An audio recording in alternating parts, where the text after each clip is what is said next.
Okay, when I was sleeping in my mama crib, or even back when I was up there in my mama crib, paying 1700 for the rent, money well spent. No heat, but a brother made heat, man. I bet I had a time for. I even wrote the song Trace for you, cause I had trace for the thoughts of a rain for your childish. You know childish, anonymous flower, sick of no childish. And now this on a home to the power trick. Back home, I'm grown now, when the city's my throne now. Look, same clubs that I used to get tossed out. Like got crisscrossed, totally crossed out. He's now in it, totally crossed out. Optics drag, they lost out. I'm still on this, I'm still on it. My tricks still on me.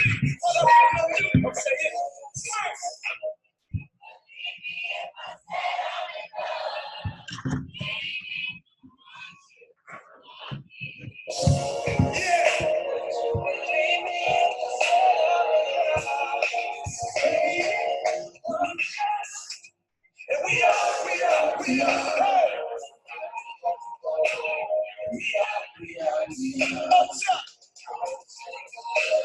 About to turn the video on a bit.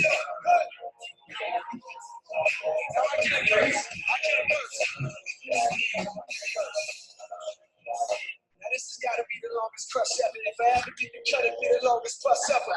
Love is a drug like the strongest stuff ever. Hey! You feel me? She on the couch, she got me when she wanted. The wife in the club, and my homie go to on it. Like give me 20. Hey, stupid, how you get up?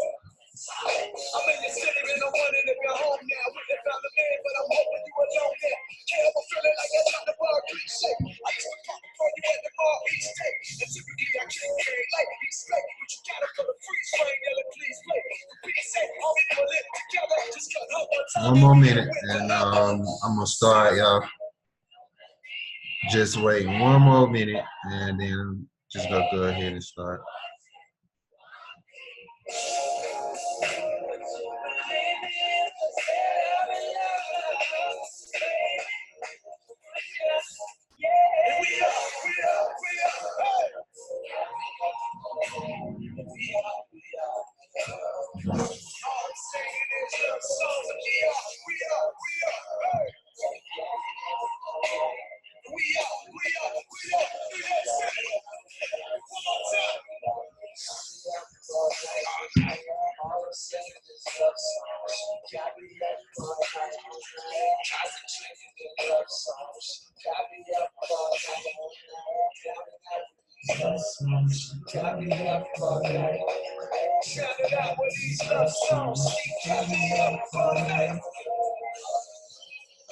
Forex got me up all night. Forex got me up all night. Forex got me up all night. Yeah. What up, y'all? What's going on, fam?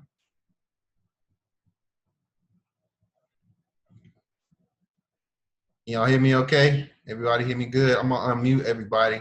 This is an open session, so you can talk and say whatever you gotta say. So I'm gonna unmute everybody. Where we at? Where we at? Where we at?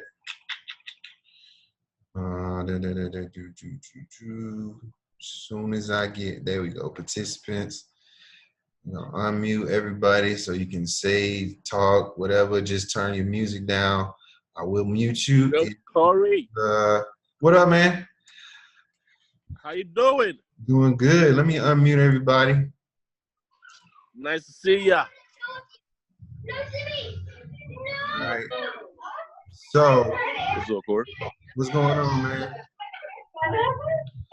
So, if you got a lot of noise in the background, I am gonna mute you. It's gonna be recorded. I want to have this on the recording, so let me find out who that is. Doesn't say, but I guess they realized it was loud. But all right, cool beans. I thought I was gonna have the rookie people on, but I think all you guys are pretty well versed. So, but I'm just gonna go over a couple things. A lot of people were asking me about how I've been taking my entries, and how I've been taking Kim's trades, and how I've been looking at some of the pairs that I've been trading. And I'm just gonna go over it real quick. Just, you know, quick call, just go over how I'm looking at my entries, why I'm taking my entries, what I'm considering when I'm taking my entries. And, you know, if you guys got some questions, just, you know, go with it and we can get cracking, all right? So my charts, we already got somebody writing on here. Don't do that, don't do that. The annotation is, let's turn that off. Let's clear out all of this. Erase you here. Where we at? Okay. All right. So we're looking at my just my demo account right quick. And I always trade with my 15-minute charts, and let's get rid of that 15-minute charts and my hour chart and the daily chart, because I like to see what's going on all the way around all the time frames, right? But when I actually take a trade, I'm trading it from the 15-minute, right? So let me open up this. And the main thing I use is I use price action, and I mark up my charts weekly down to the hour, and then I take my trades from the lower time frames, from the 15-minute and actually 5 minutes. So, and I do that because I scalp into my my long-term entries, right? So if the move is going to be, you know, a move up or a move down, I get in on a lower time frame so I can see the move before most people do. So if I was going to trade, let's say Friday, this was gold on Friday, and Friday I sucked Friday, but it wasn't because I didn't have the right trade set up. I was just like I was being greedy, and I took a bunch of trades. I don't know why, and I prejudged the move on gold. Like I was already saying that, oh, it was gonna do one particular thing, and I stuck with it, and that kind of ruined the rest of my day because I kept trying to trade in that direction, right? And so like I only trade from 6 a.m. Eastern Standard Time till 9, because those are the times when the market moved the most for me. And sometimes I'll trade like during London session and take the London break. And if you look back at the candles on mini charts, you'll notice like this is the 10 a.m. 10. This is the 10 candle, right? That's 3 a.m. at London, right? This candle right here is the 8 a.m. and this is the 9 a.m. candle. These are when the most of the moves happen. Like I don't really mess with it after that. Look at this day. This is the 10 candle. That's London open. This is 8 a.m. I'm sorry, this is 7 a.m. This is 8 a.m. This is 9 a.m. This whole move started right here at 9 a.m. So I only really look at the market during those time frames to take my entries, right? We can keep on going back another day. What is this? This is the second. It's 10. The market actually moved at midnight on this day, at 9 on this day. Gold, it actually moves around 9 p.m. too, but I didn't. But most pairs is between 3 a.m. and 9. So I'm not getting up at 3 o'clock in the morning, but between 6 and 9 is when I usually take my entries, right? So that's when I'll look to trade like most pairs. Like, and this go for gold, this go for regular Forex pairs. We can open up, let's see, USD CAD, same look, right? So let me zoom in. So this is, let me put my session separated right here. Same thing, right? Take the grid off.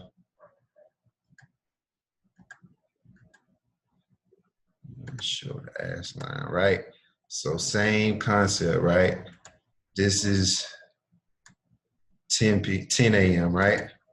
That's 3 o'clock in the morning. That's the London break, right? That's when London open up, right?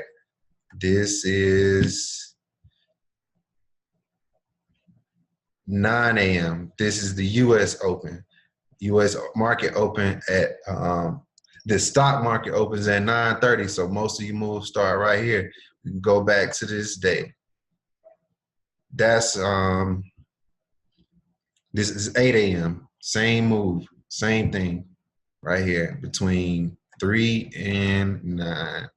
This is the London Open right here. The London Open gave you your whole move down, right?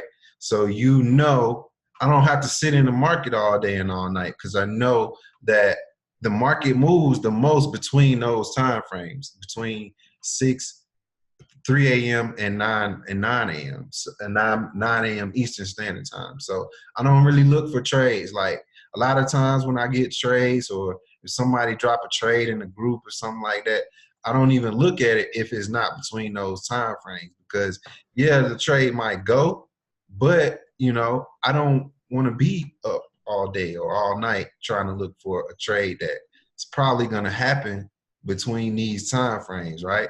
I could have took my entry here. If I decided, oh, I'm gonna get up at 3 a.m., I get up at 3 a.m., I take my entry right here on this candle, and I'm in it for the whole move right here to the downside. I don't even have to wait I don't even have to mess with this move because I got all my money on this move right here from this 3 a.m. candle until this, what candle is that? Until the 8 a.m. candle. So, or vice versa. I get in over here at the 9 candle and I'm in it for the rest of the day up until, you know, 6 hours later and I'm done. So I don't touch the market no other time. Like all this other time, this is from 5 p.m. up until 2 a.m. right here. I usually don't mess with it. And like I'll only touch gold sometimes during the later hours, and that's because gold moves around at the 4 o'clock counter. That's 9 p.m. and then sometimes it moves at the 12 a.m. candle, and that's because of the Sydney and the Asian session.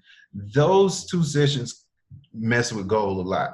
Those two sessions mess with gold, so sometimes you can get a trade. You can at least get an entry out of that you might be able to get in for the rest of the day. So when I'm coming to my charts, right, I'm looking, of course, daily time frame. I'm already know that gold on the uptrend as it is. I got all my zones marked out. I got my high zone, my low zone. These are the most recent areas right here. So I know if I'm at a low, I'm gonna probably be looking for a buy. If I'm at a high, I'm gonna be looking for a sell. I already know that already, right? So because I'm trading from zone to zone, right?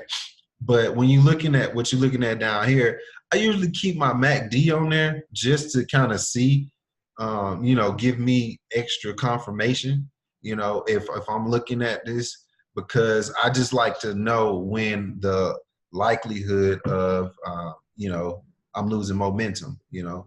It gives me the opportunity to see when the trend is changing. So that's why I keep the MACD on there.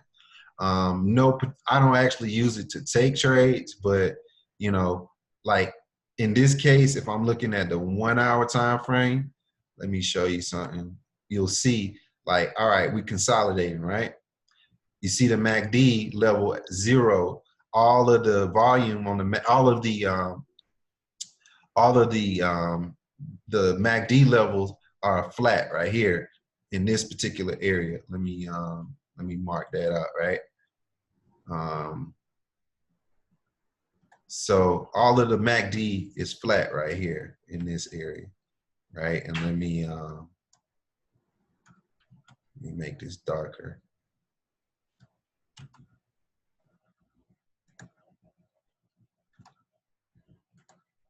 It's red and bold it a little bit. So all of the MACD level right here between this area is flat, right? That kind of confirms that it's in a consolidation area, right? So I know that if I'm in a consolidation area, I will box that off like I did right here. I just boxed it off. And I know that I should be trading the break of this to the upside or downside. And if I trade in between this, I'm gonna only likely trade between these areas. So I'll trade from the low or to the high, but I'm actually looking to get into the move. So like when I drew this up, live, I noticed we got a swing low right here. So once I saw that we got a swing low, I was looking for the next swing high, right? So I was looking to take this trade. This was a couple days ago though. I took this trade from this low right here, right? And I knew that once I got into this swing high, either it's gonna break out to the upside or it's coming back down. And so I knew I could just get in this trade and hold it through this and at least trade to whenever I got a strong wick, right? And so I got my wick, I got out the trade and I was done. But the next time I took the trade, I was looking to take the trade from this low. That the following day, the trade I took, I got in a little around, let me see, I got in around 6. I got in here on this candle, right? And I took this move up, right? But I knew I could do that because I'm technically near the low of this structure right here. So I'm still looking for a buy at this point. And I already started marking up my next lows, right? I already started marking this up. So I saw that we were trending up, right? That we started moving up because I started getting higher lows off of these following candles right here, right? And this is why, like, again, I don't trade during these time frames because we don't really know yet what's going on between this 5 p.m. and 5 p.m. and midnight time and London time frame, right? Because if I'm looking at the London time frame open, the London time frames between the Sydney and the Tokyo session and then London session, we got pretty much no movement, but we got a higher low. We got our first low, we got a higher low here, another higher low, another higher low, another higher low, and then we got a breakdown, and then we got it retesting this area of structure right here, this little small area of structure. And if I was trading this live, I would have marked in this area right here and traded a break of this little area right here, whether it's to the downside or the high side. That's what I would have been doing. But I got my lows, and so I would have, if I had been trading this for like the London, I would have noticed, all right, okay, I got this area. I would have woke up and I would have saw that we got this area of consolidation, right? Between this high and this low, right? So it's already broke out from that, and it broke out 30, 40 some points, right? And then I'm seeing it come down and made a low, but it didn't break this area, right? So I'm gonna look for this area on the lower time frame to see how it responds, right? Let me see. To see how the price responds. If this price respects this structure, this area of structure between this red box, I'll take a trade at the high. So it'll be a break and retest in that case. It broke here, then it retest down here around this area, and then it shot up. That's what I would have been, that's what I was looking for. And I actually took this trade, let me see, I took this trade off of this candle around 7 something, and I took it. I didn't take the whole trade, but I think I got about some 80 pips out of this. I took it to this point, and then I was just done for the day. I didn't even trade anymore. Hold on, let me see what the question is. How do I avoid fake outs? So that's why, so like, I'm gonna go over this particular one, right? So with the way I avoid fake outs, so I'm gonna look for this area, right?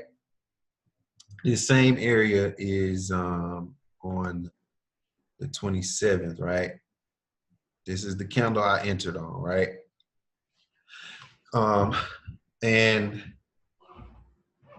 you got to get comfortable with taking a loss, right? So I trade on a lower time frame so that way I can enter in a little more precise, right? I'll show you in a few minutes like how I actually take my entries. So when I took this, again, like I said, I already started noticing the higher lows. So I was looking for another touch of the trend line over here. And that's when I took my entry. That's why I took this entry in particular, right? So the other thing that I use to confirm my entries are I use volume.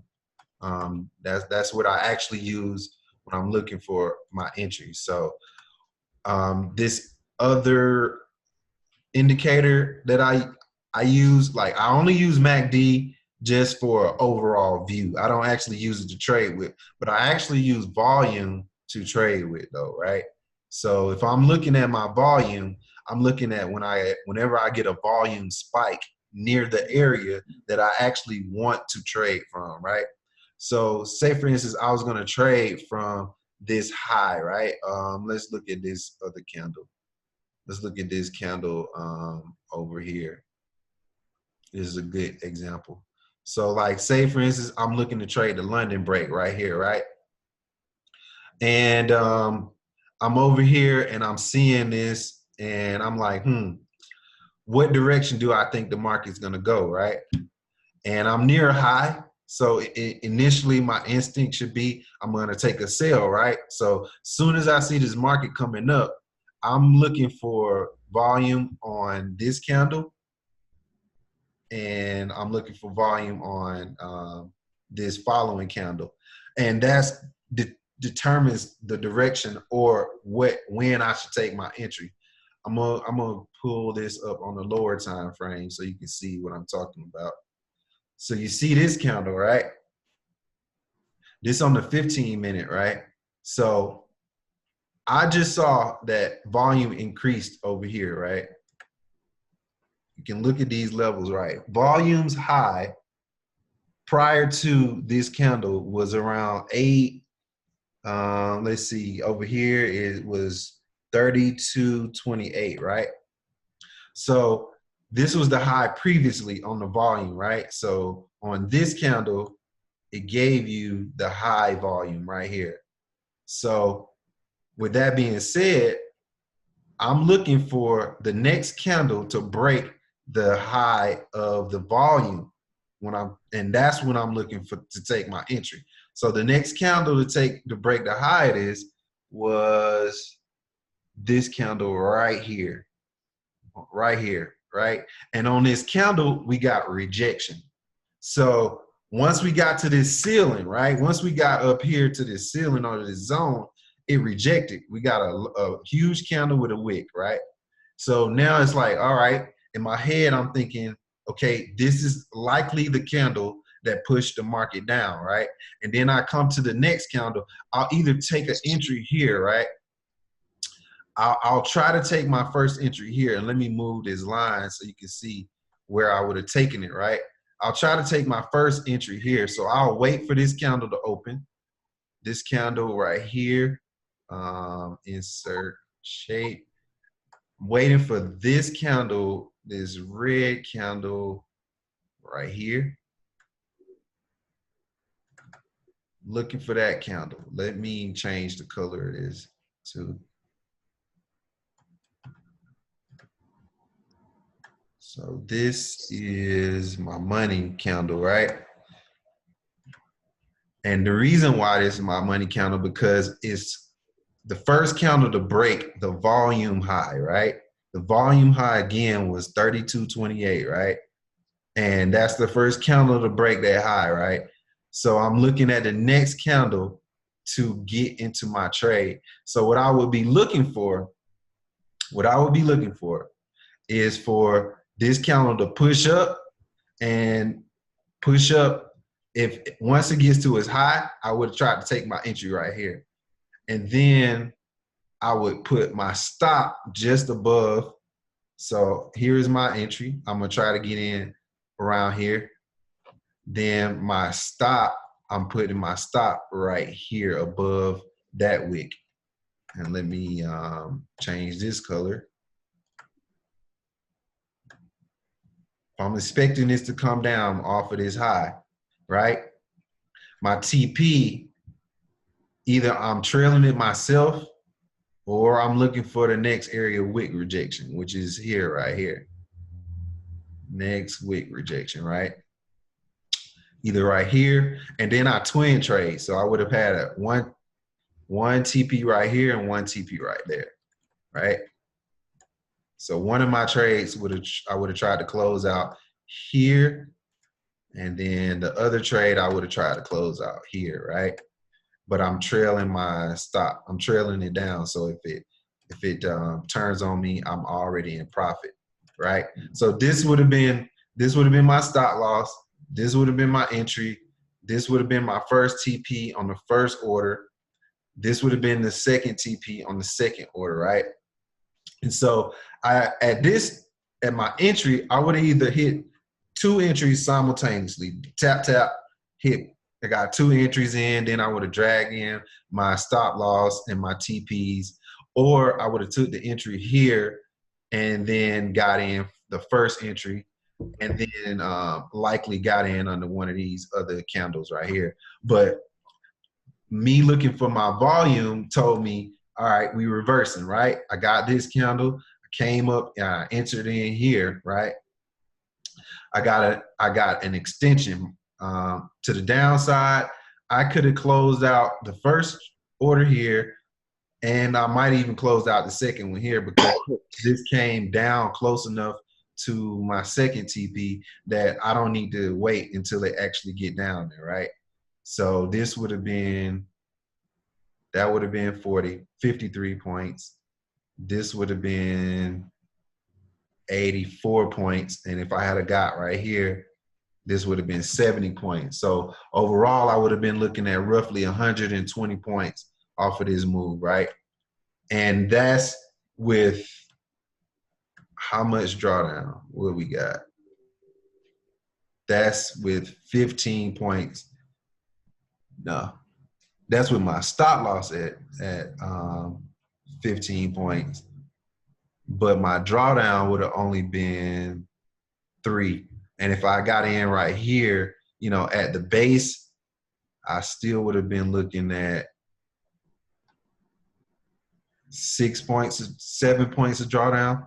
So I would have only seen, what, 7, 8 points of drawdown, but the rest of the move would have been mine. So when you get that volume, it tells you, like, that's when people are actually trading. Like, I don't touch it until I get it. You know, like, even if I get a signal from somebody say enter now, you know, I don't care about the signals. You know, I like the fact that I get the signals, you know, and I understand why they're calling the signals, but for my own confirmation and my own understanding, this is how I enter my trades. And like, this is just from the 15-minute. I actually go down to the 5-minute and take my entries, right? Because the 5-minute gets me in, you know, a little sooner, so I can see the volume increase on a lower time frame, right? So I can get in sooner than everybody else. So if I'm looking to take this trade, right, it'll look the same way, right? So now, in this case, I'm seeing it from the hour, right? And that's why I always have multiple windows open, right? So if I'm seeing gold from the hour, right, this is the same day right here. Let me see. This is the same day, same setup, right? Got my volume increase right here, my rejection candle right here, and I'm going to the downside. On the 5-minute, it looks a little different, right?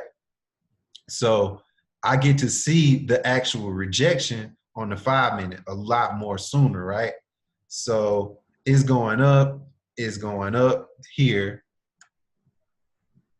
it's going up, and like I likely would have drawn this trend line and to see that I'm kind of in a channel right now, right? I would have already had this drawn up, right? Once I got this low, I would have already saw, even on a higher time frame, what I would have done, I would have came on a 1 hour, right? And this same entry right here, let me see, on a 1 hour, oops, let me delete that. On a 1 hour, I would have noticed, let me expand this again. I would have noticed I'm trading already in this little uptrend. Like this would have already been called out right here. This would have already been noticed, right? So I would have marked this off. That's why I got all these little markups on there, like intermediate trends right here, right? So I'm already looking to, and I'm already seeing like, all right, we made this move from here, from the other day, and we moved up, we created a channel, right? So if I'm trading in the channel, I'm looking to trade at the low of the channel to the high of the channel, right? I'm at the high, I'm at the low, I'm at the high, I'm at the low, I'm at the high, and I'm trying to get back to the high. I fail, I'm back at the low, so I take a buy here. If I had been trading this, I would have took a buy, but now I'm at the, I got multiple confirmations that I need to sell right here, right? Because I'm at the bottom of this channel and I just got to the top. I know it should reject up here because I have all these rejections right here, all these rejections, areas of rejection, and it failed each time, right? And I know that if I'm looking at this from the 1 hour, I can at least trade it from the top of this channel to the bottom of this channel, right? At least at the minimum, without having to, you know, be concerned about what direction I'm going to trade in, right? And then even outside of that, I know I got a couple of other patterns. Like there's patterns that you can consider on all time frames, right? This little channel right here is moving. I could have traded this going up and down through this little channel, right? I also got another little flag right here, right? I got this flag right here from using this trend line right here. So I could trade this going down, and then I know this going up, so I can look for a break either to the upside or to the downside of this little pattern right here. I got this other pattern right here, the one that we would have traded on this day, right here, from this low, creating this low right here to this high, right? So I could have traded this little pattern if I wanted to. But in this particular case, because I'm looking at my higher time frame, I already have this, I would have had this marked up on I didn't actually trade on this day. Yeah, I did trade this one. Yep, I traded this one. I did trade this one. So I would have had, I had this particular chart rejecting this high. And let me go back down to the 15. So it looks crazy. It looked like a lot of stuff going on. I already know, but I do that so I can kind of get an idea of what's going on. Like I trade kind of like geometric, you know? So as I see patterns forming, like I try to figure out what pattern is am I going to trade in a channel? Am I going to trade a flag? And it's showing you throughout the live version of the chart, like what's going on. So, and like I said, in this particular case, I had this trend line going up, and I traded the break of the rejection of this overall higher time frame channel. Like we had this previous high, this made a new high, and we rejected off of there. So and on the 5 minute, right, back to the 5 minute, I got my area of rejection, right? Where are we? right. Where are we at? It's right here. So it's in the green. Okay.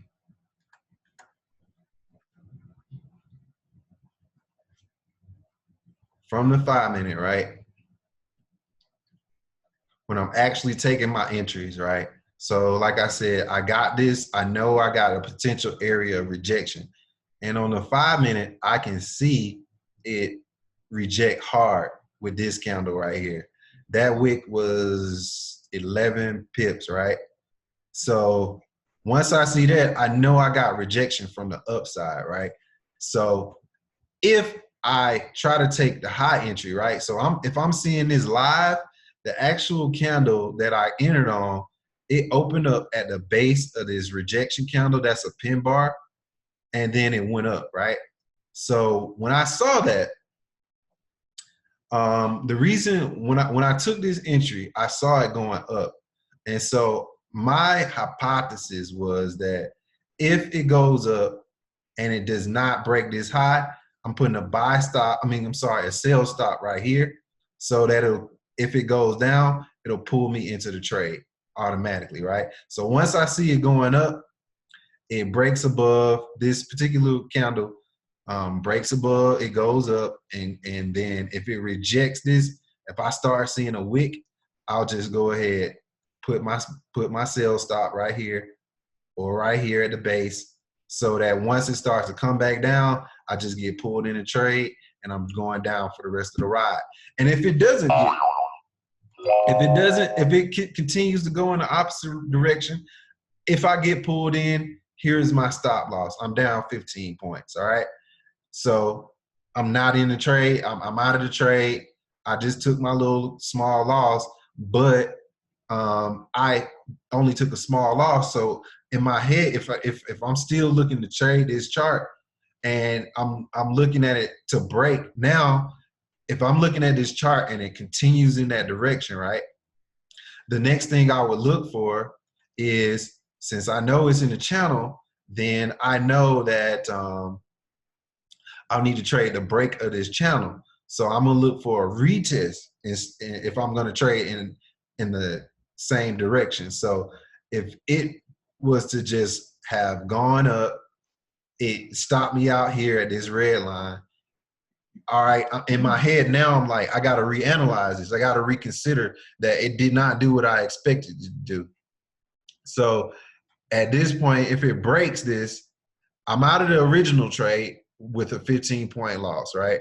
30 altogether because I got 2 trades in, a 30-point loss, right? And that's okay. But now I see that if it breaks, it's gonna have to retest this channel again. It's gonna have to come back down again. So if it does it in a 5-minute chart, if it does it on a 1-hour chart, that's what I'm looking for the next move to happen, because once it breaks this, it's got to retest. If it doesn't retest, I don't even, at that point, if it doesn't retest, because it did something new, it did something outside of the current chart pattern, then I would have just left it alone, or I just would have tried to maneuver it a different way. And an example of that is down here at the bottom. So if I'm at the bottom of this trade, or at the bottom of this channel, right, I'm honestly looking for this to push back up to the top of this channel, right? But in this case, it broke. It broke, and then it retested right here, and it went down. So in this case, if I had been looking to buy, I would have saw my volume candle right down here. My volume candle would have came here. That's on the same candle. The same candle that I entered on reached the bottom of this channel, and then it rejected and pushed back up.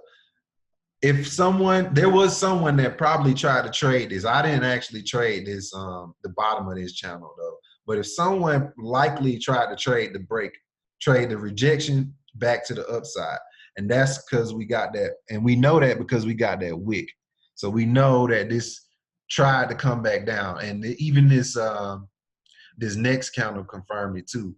people were trying to buy right here because it got a wick here, it pushed up, the next candle got a wick, pushed up, the next candle wicked up, tried to buy back up. It tried to jump back into this channel on each one of these candles, on this candle, and this candle. It tried to jump back into the channel, but it couldn't. It even came as far as this low right here to go back into the channel, which it did for some time, for some time within this hour, and then it just broke back down, right?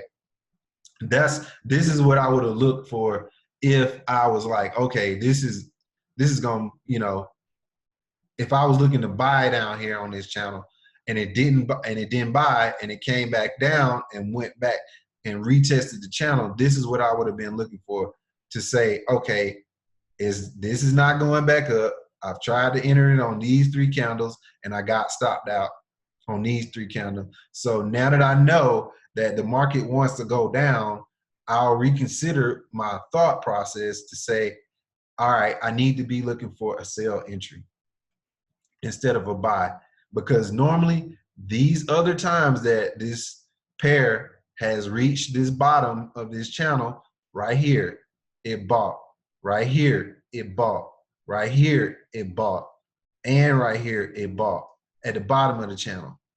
At this particular time, when it reached the bottom of the channel, it failed. It finally got its break and retest and went to the downside.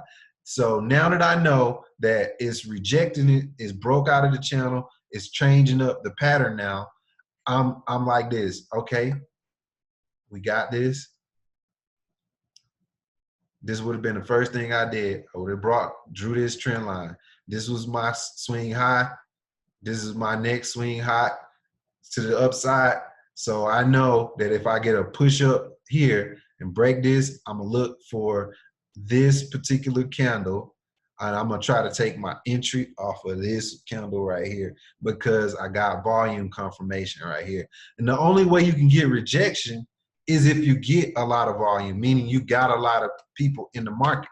You can't trade the market just any random time because it's no volatility, it's no liquidity, it's nobody actually in the market at the time frame. So if I'm looking at this chart, here is my volume right here. This is the 8 o'clock candle. This 8 a.m. Eastern Standard Time.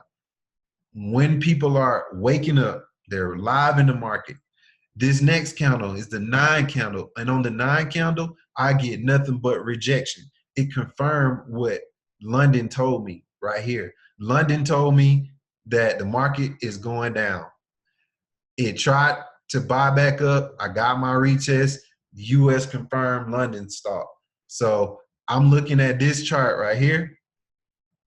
I'm looking to either take the entry from this candle. I see I got my high right here, right? And I either would have put a stop right here with a sell stop, or I would have market executed once I saw that this particular candle got near the top of this wick right here. Let me zoom in.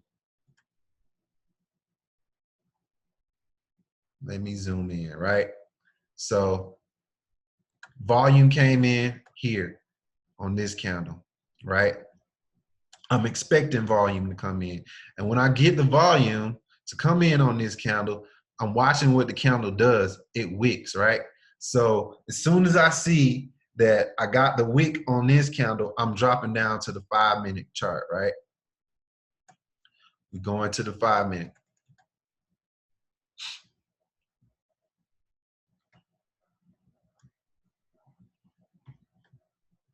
Soon as I get the wick, right? I'm looking at it, watching my charts at this time, and I got my wick rejection here, got the volume come in right here, it reverses. So now on this next candle, I'm looking at it to say, do we get a break above this candle?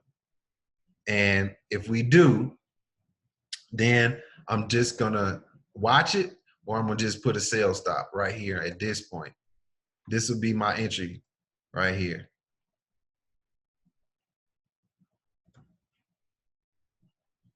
This is my entry. right here. I'm gonna put it at the base of this candle. This would have been my entry right here because I would have put it at the base of this candle right here because this is the one that gave me the wick, right? The initial wick. Then my stop, I might have got stopped on the first one, right? Because if he had a went down and pulled me in, I would have had my wick, or I would have had my stop loss right here. Or if I'm looking at this chart, I might have put it up here, only because this was the last swing high I got, right? That would have been a large one though, right? So I would have had to sit in some drawdown if it had to put me in this.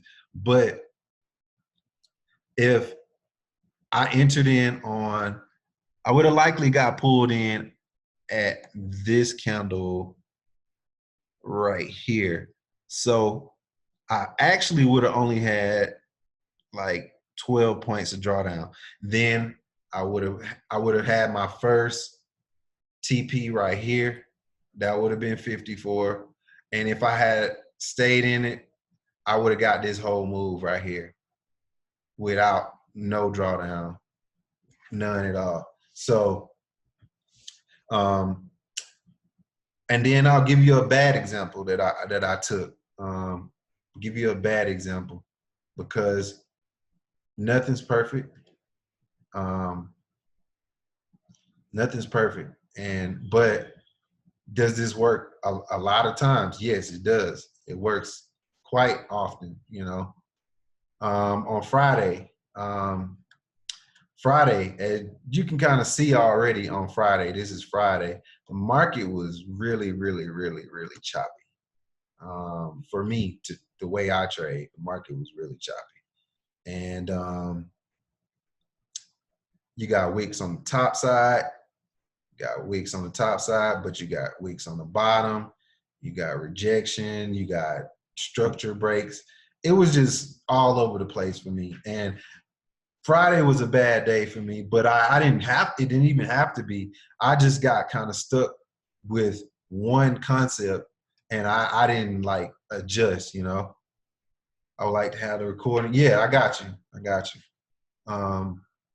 So on Friday, it was just, I think Friday I had already determined like I'm going to sell the market, right?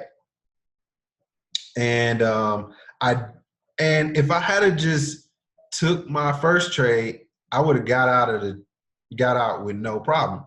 Should have been done for the day with no problem. But you know, I came in the market around where we at 6 right here, and the first trade I took was from here to here, right? And it moved somewhat, you know, 27. I had my order, and I had both of my orders in profit, and something, you know, told me that I should have got out right here, but I didn't, you know, I didn't. I kept trying to force it on this candle, like, oh, it's going down, it's going down, it's going down, it's going down. I got pulled down on this candle, and I could have got out right here because I took this whole candle. So I think I got in over here. No, I got in on this 7 o'clock candle. I took this move down here, right? And then I roll all of this in drawdown, and I'm like, oh, it's coming down, it's coming down. I had my stop loss up here, and I just did some really crazy stuff on Friday. I just got stuck in one thought process, and because I got stuck in one thought process, I just got ate up on Friday. I took like 19 trades, meaning I overtraded. I only lost like $200 some, but still, you know, like that was 200. Those $200 should have been a $70 win, you know, at least a $70 win. And it was, I think the most I saw on there was like $80. I thought I saw $86. That should have been a $86 win, which I was in profit. I moved my stop losses and, you know, I moved my trailing stop. When if I had have just waited, I would have actually got the move here. And it faked me out because on these candles, on this candle, I thought it was coming down. It went up, it went down, broke out. I thought it was going to continue in this direction. So I bought right here and it went down. It just, Friday threw me off, right? But if I had waited, I would have been able to get this move to the downside, which was the actual move of the day. But I had already, you know, mess myself up so bad that day. I was just like, I'm gonna chill. I even knew that day, like I told myself I don't need to trade today, but I did anyway. And so I set myself up for failure before the day even started, right? So, but you know, when you hear in the back of your head that you shouldn't be trading, or you wake up with that feeling in your head that you probably shouldn't trade, you probably need to listen to that, because that's probably telling you that you are about to avoid taking some losses, you know. But I didn't. Um, and like another, I had just flown that day, and I had just like went to bed probably 1 o'clock in the morning, 2 o'clock in the morning, and I woke up at 5 a.m. Stupid, you know, that should never even happen. So that was my fault, you know, another learning lesson. And even though I told myself I shouldn't trade, I still traded. I was still up, and I could have got out of the trade in profit, but I didn't.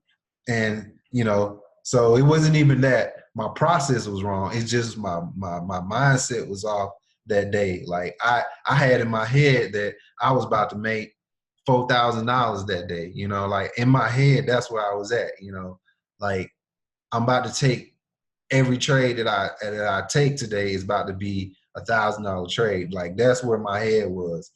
But I wasn't thinking about anything else. I wasn't thinking about, you know, proper risk management. I wasn't thinking about how my trade should end, whether they should be a small gain or a small loss. I was just in for the gusto for no reason. And because of that, that was the outcome for that day. And, you know, I even had the opportunity to enter on this trade to make up the whole $200 loss. But at that point, I had beat myself up mentally that day so much that I couldn't even recognize that at that point. You know, you have to get to a point where you have to be able to see your opportunities and see everything on the chart without having an objective mindset. Like I can't go in with the logic that it's gonna be or do anything at all.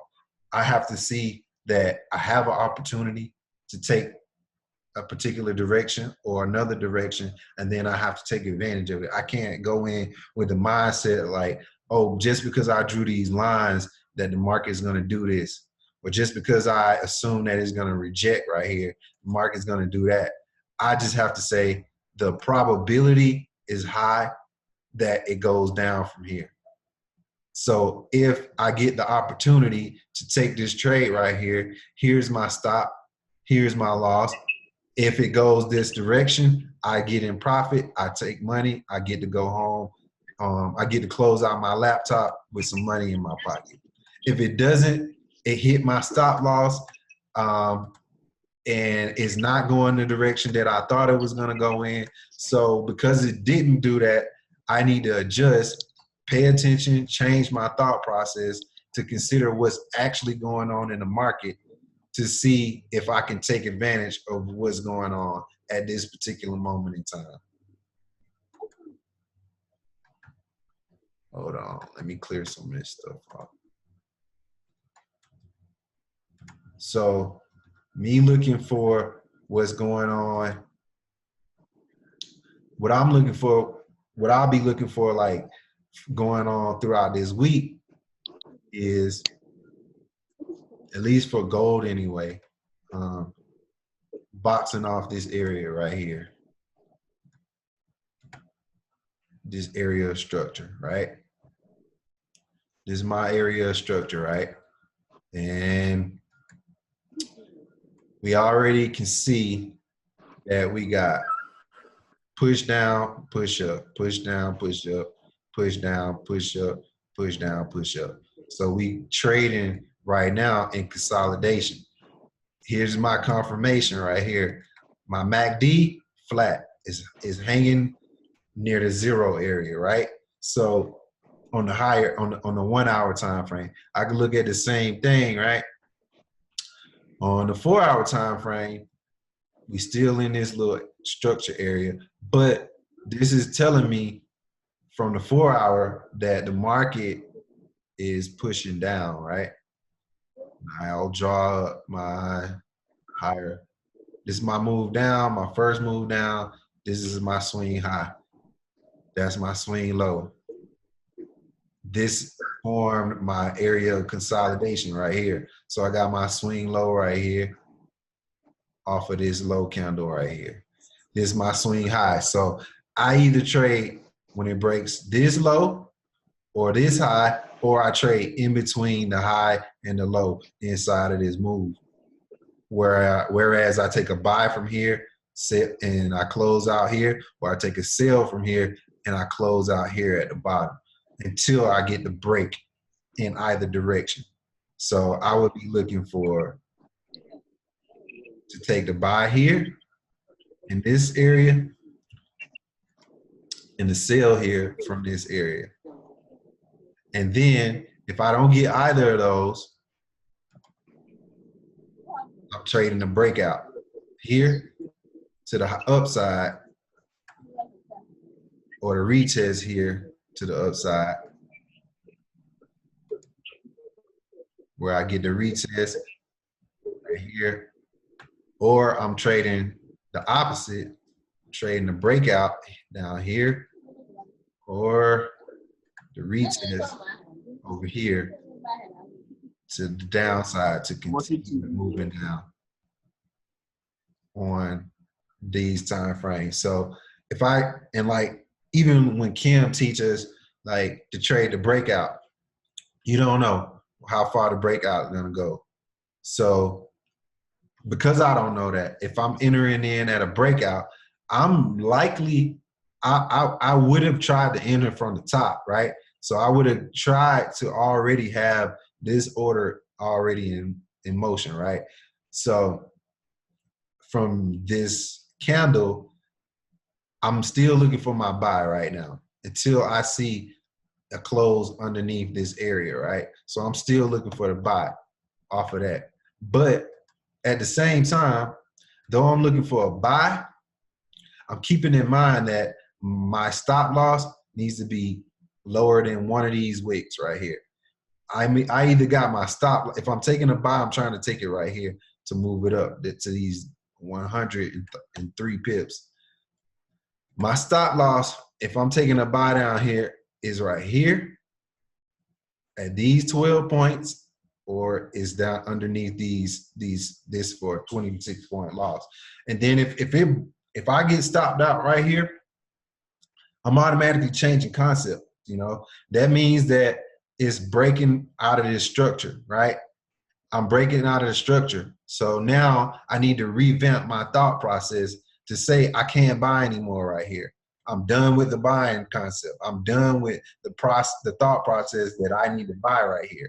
Now I need to change my mental thought process to become a seller. At this point, I got to sell from this area, right? So I'm looking for the retest on this particular underneath this area of structure. So I'm dropping down to the lower time frames. I'm looking for the volume again, right? Here we are on the 5 minute, right? So I'm looking for the volume again. I'm looking for a setup to look like similar to this. if I'm looking for the, let me see, let me find a breakout. All right, I don't see it yet, but if I'm looking for the buy in this case, right? Remember I said we trying to buy from here, right? From this low. This on the from the lower time frame, this from the 5-minute, right? I'm nearing this area. Like I'm watching price come down to this area. Here is my first sign that this is reversing, right? Got this long candle. I got this candle with a long wick at this area, at the low of this structure, right? So you have two options, right? Because I got this volume right here, I got the volume. So the last time we got a volume spike, like I usually come in and I'm looking at it like, okay, I got volume spikes on this candle, right? I got it on this candle. I got another volume spike at 3 a.m., right? On this candle, right? So this will be my volume high, right?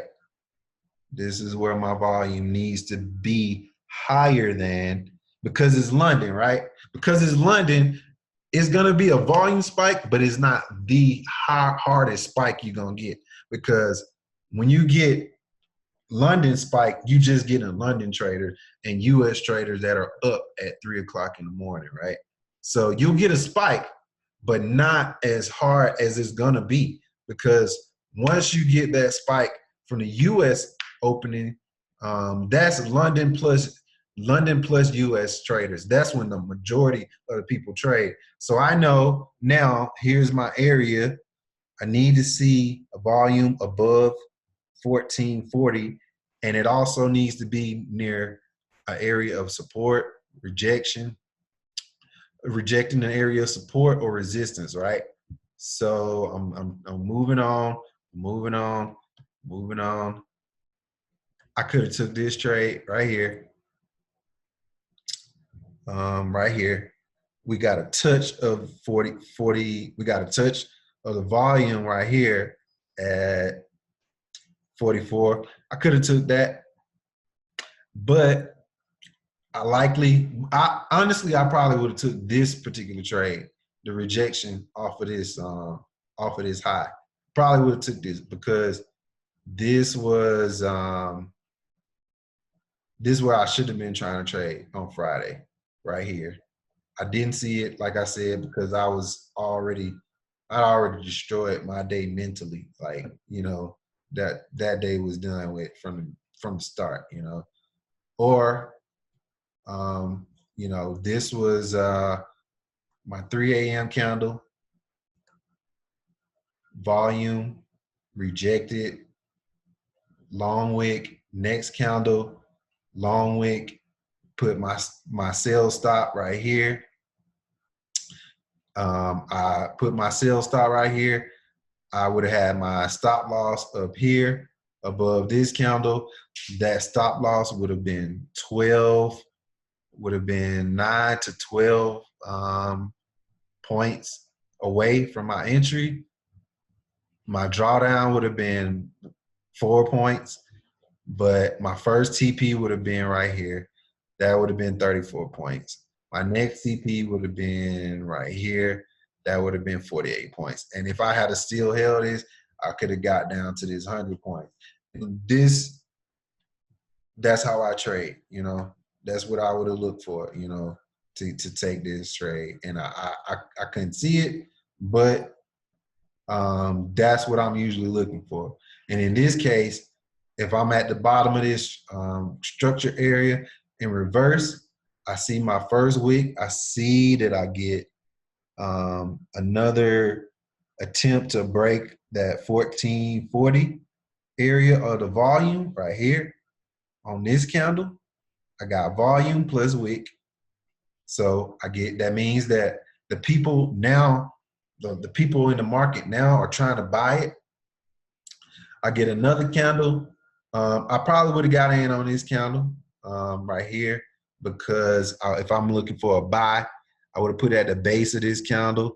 So I would have got a fake out initially, and my stop loss probably would have been below here. So I might have got stopped out on this one, on this candle, this next candle.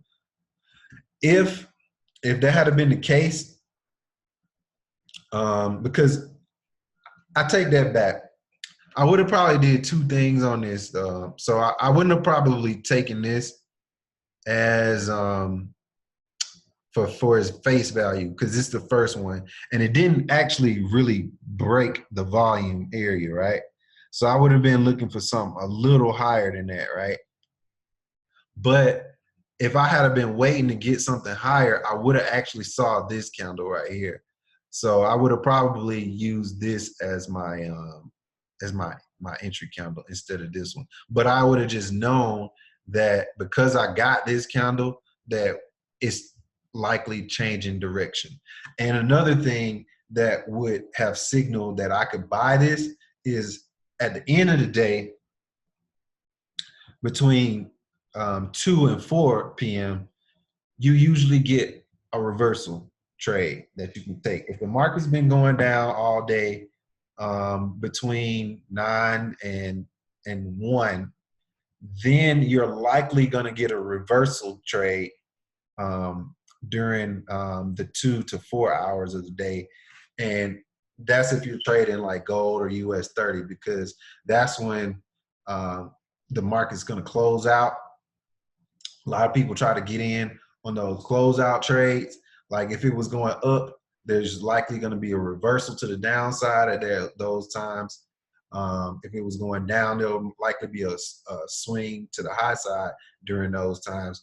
And you'll notice that on a lot of charts that trade based off of U.S. Markets, stock market hours. I can show you another example. Let me open up US 30 right quick.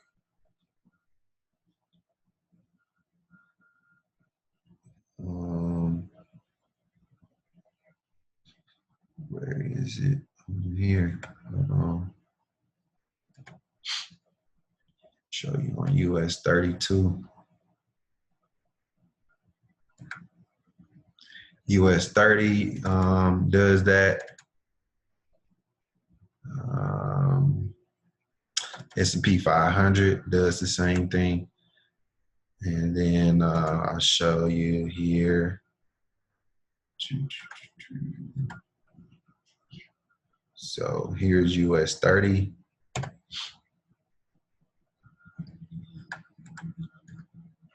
And let me switch something out real quick.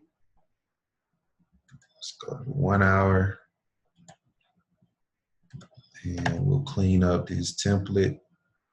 Let's get the grids off. And we'll add the period separators. As period, show volume. Okay, cool. So let's look at this, right?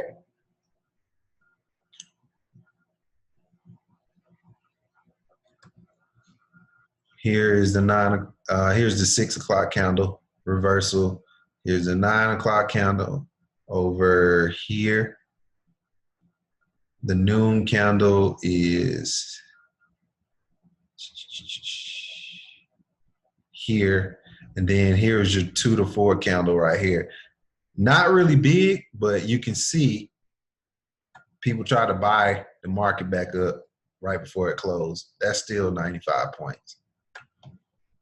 Market was going up on this day. It was going up all day long. Here you got your market.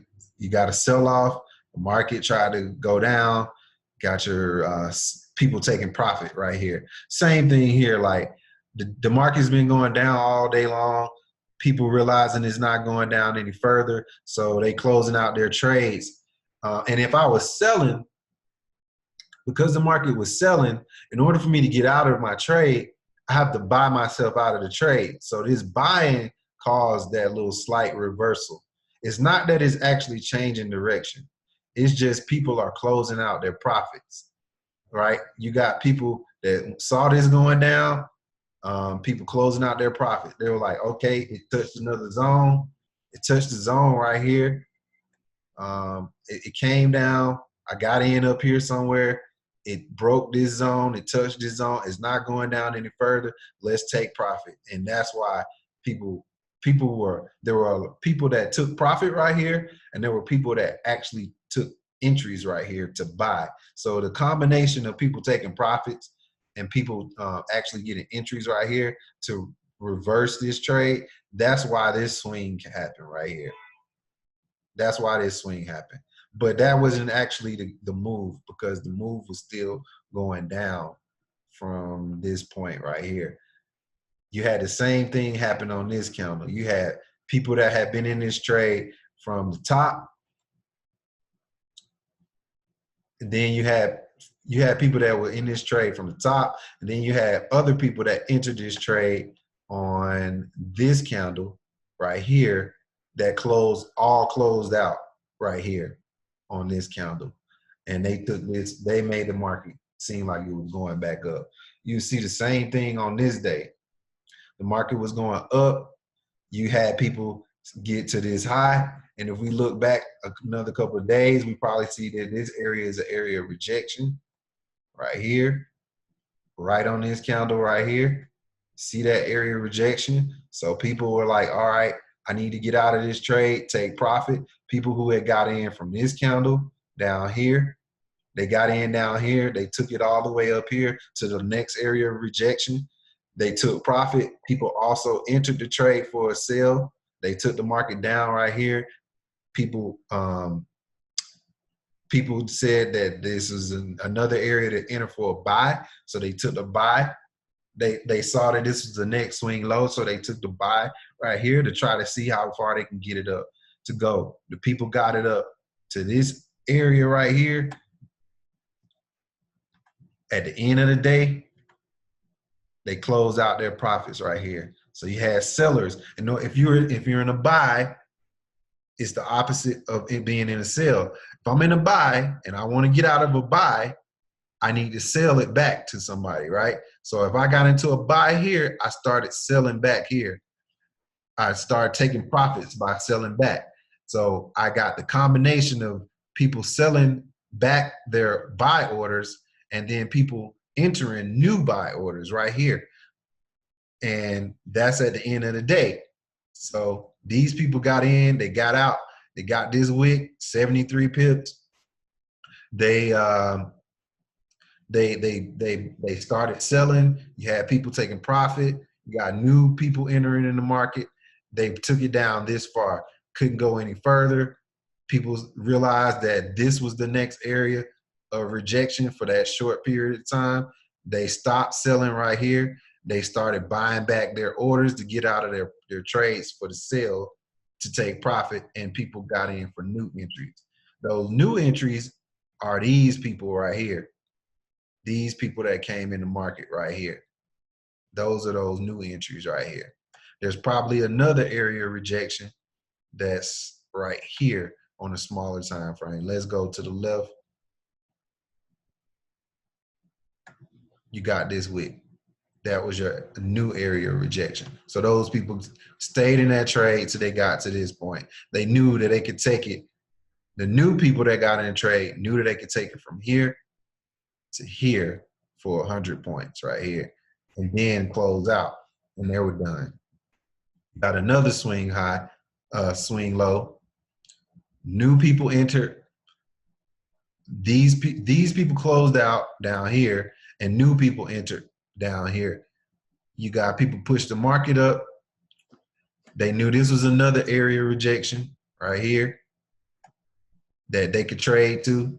If you scroll over again, that same area, you got another area of rejection. Where you at? Let me zoom out. Where is that area?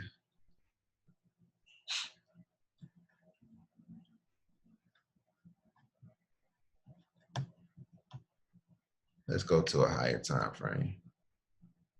Yep.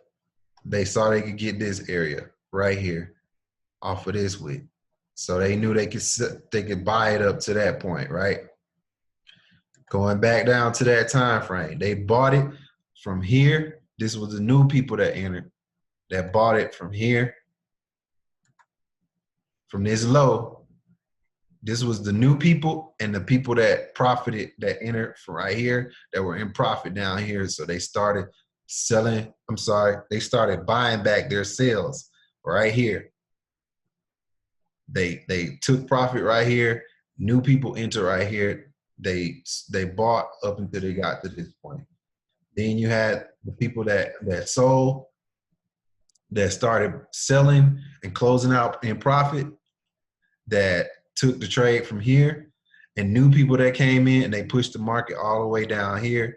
You had your consolidation, same thing each day. You can almost see this every single day on this chart, on US 30 in particular. Sellers, 6 a.m., 9 a.m. This is the 12 p.m. candle. They took profit. They broke down. This is a 4 candle, this 2 to 4 candle right here. And you got that same kind of swing. Same thing over here. Push down, push up, push down, push up. But that's why in each one of those time frames, let me take this off of there. Each one of those time frames, you'll notice that the volume increases at each one of those time frames, right? Let's get this indicator, make it a little more clearer, make these lines a little thicker.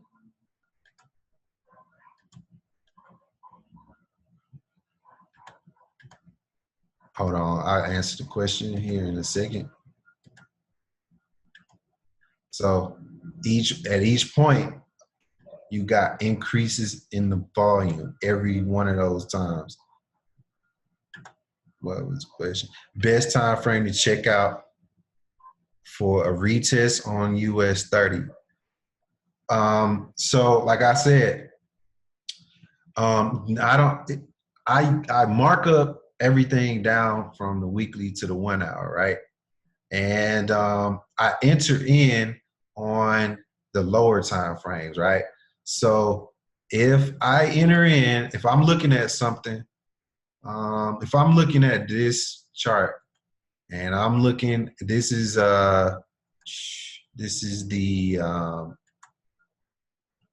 what candle is this? 10 a.m. candle, right? I'm sorry, this is the 10 GMT candle, which is London open, right? If I'm looking at the London open, right? I've already had my volume spike on this candle right here, right?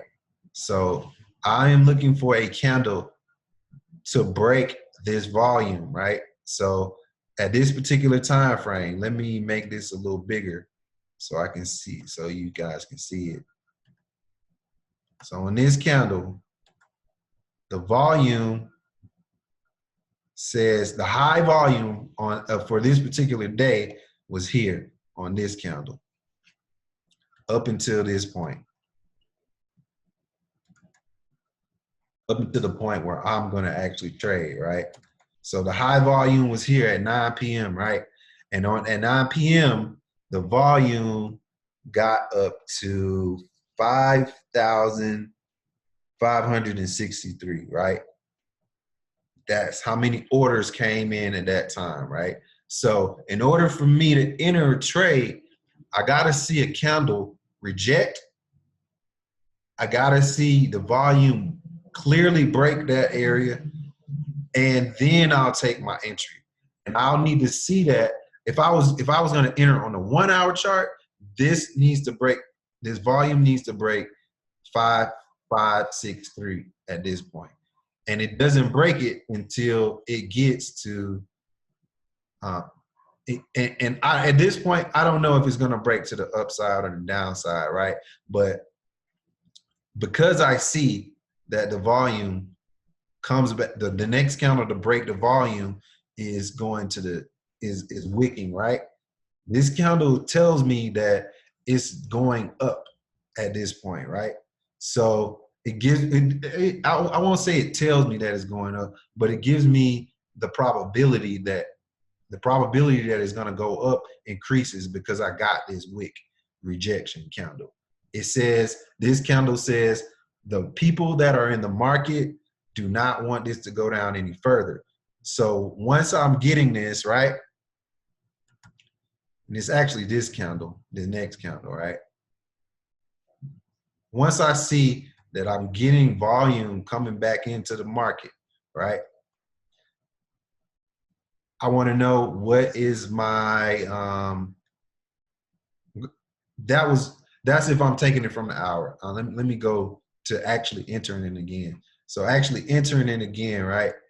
I am looking for the volume high, which in this case is this time on the lower time frame is here on this candle, right? So I'm on the higher time frame, right? So I'm on the higher time. I'm on the lower time frame. Now I'm actually looking for my entry. In this case, the volume for this, the volume high at this point is 2025, right? So I need a candle to wick in a particular direction higher than the 2025 volume, right? And that candle came in right here, right? And when it, well, I take that back. It came in right here, right? Broke on this candle, right? So my entry now, and I might have even taken it at this particular candle too, only because I got a nice strong wick on this candle. But the one that actually did and met criteria was these two candles right here to confirm the direction, right?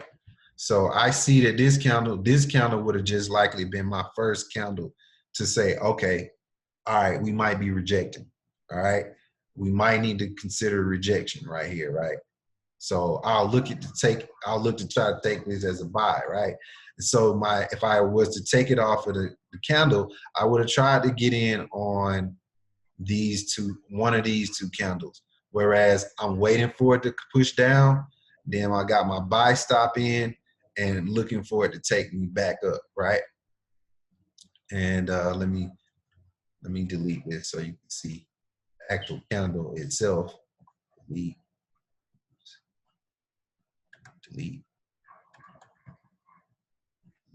So in this particular case, I got the volume coming in. I got the rejection. In this case, there were probably a couple of things that I could have done for this, but I would have just waited for the next candle.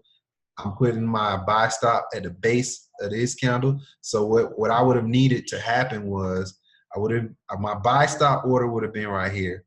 Let me use these lines I got right here. My buy stop here.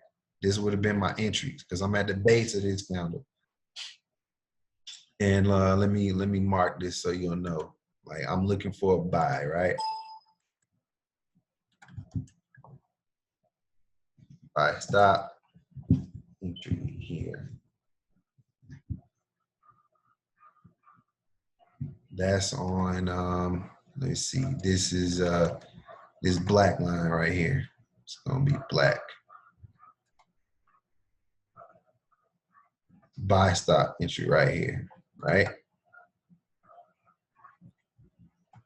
On this line, right? And since this candle pushed up, told me it's going up, I'm looking essentially for the market to push down, then go back up. And it did that on the next two following candles. Here's my drawdown. I'm drawing down 7 points, right? My stop loss, my initial stop loss is below this candle, right? So here is my stop loss. This is where I would have placed my stop loss right here. And put that right here. Initial stop, right?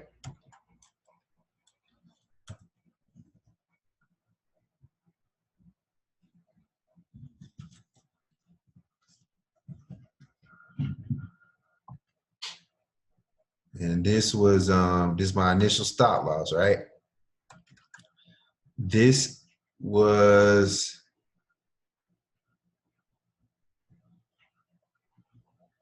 50 pips. So this 50 pips, right? And I say this my stop loss. It would have been either here, where it is here, or here, because that's my next swing low. This at this point, this means I'm totally wrong. Like everything I thought was completely wrong, right?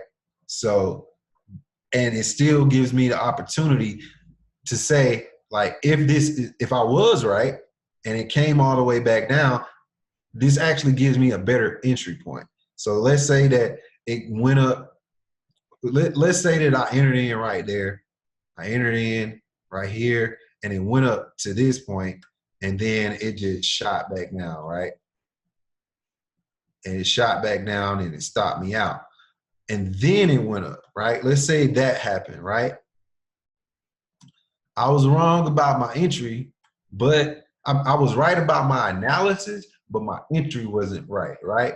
So this gives me the opportunity. Yeah, I got stopped out right here, but it also says here I can take a new entry if that is if I feel comfortable at this point, because if I get rejection right here, this would have likely been the better entry. So yeah, I would have got stopped out here, but I would have got it back if it had a reverse stop me out right here, because this is if I had got rejection right here. Like in this case, I got rejection around where I put my stop loss because I used this swing low as my stop loss I use this next swing low. And this particular rejection is based off of that swing low right here. It saw that it couldn't break down any lower than this. It tried to, it faked out, and then it came back up. And then my TP in this case, let me find the TP for this. Might need to go to a higher time frame. Yep, got to go to a higher time frame. So my TP would have been at this week right here. That's the next wick. Go back to the hour. And let's get this back on track.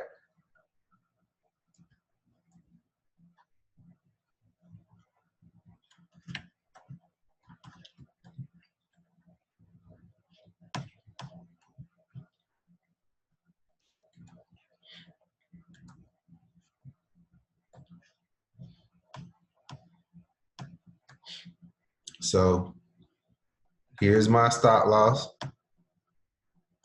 Here's my entry. Here is my take profit.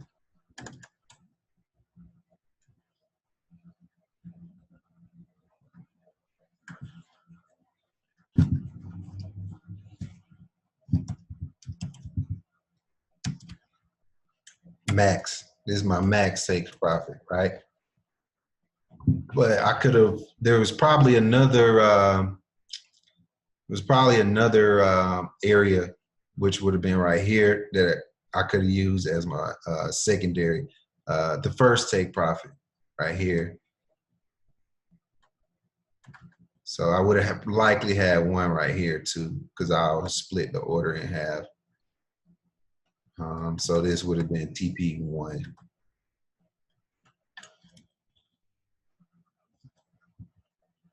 Then this would have been my max. So if it just reverses, or if I don't get it, then I'm at least getting 60 pips. So that's my 1-to-1 basically right here. And then this is my 2-to-1 right here, where I at least get the max up here. And after that, it's just I'm in profit at that point. So that's how I would have taken that, right? I would have noticed it was at this area on the higher time frame on the 1 hour. Notice that it was at this area on the 1 hour. Then I'll drop down to my 15 and my 5 to say that now I need to find my entry.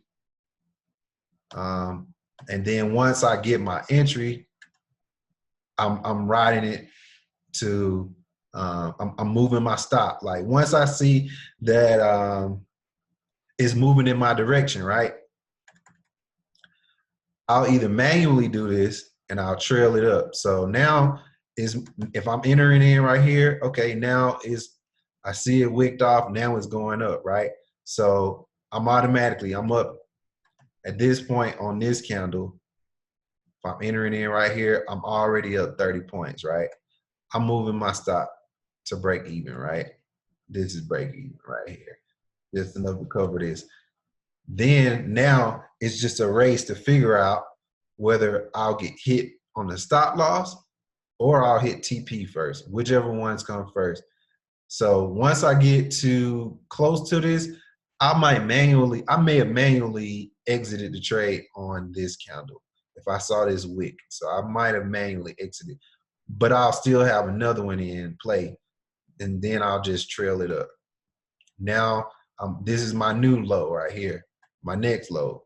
I'm at this candle. It still hadn't hit yet. So I'm coming up. I'm just following it up at this point.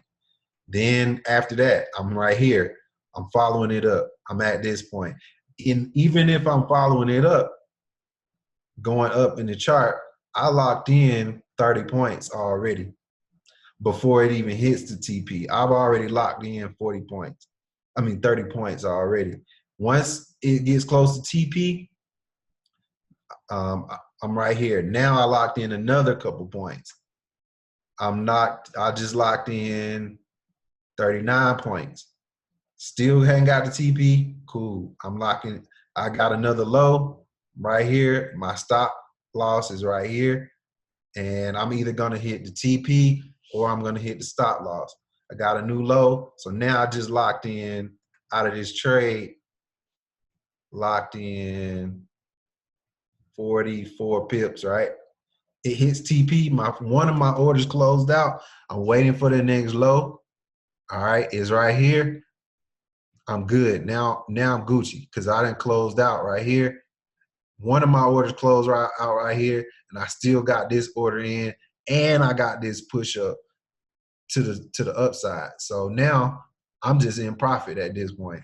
I don't even have to touch this anymore, and I'll just leave it in profit. Leave it in profit, and now I'm just waiting for it to reach the max.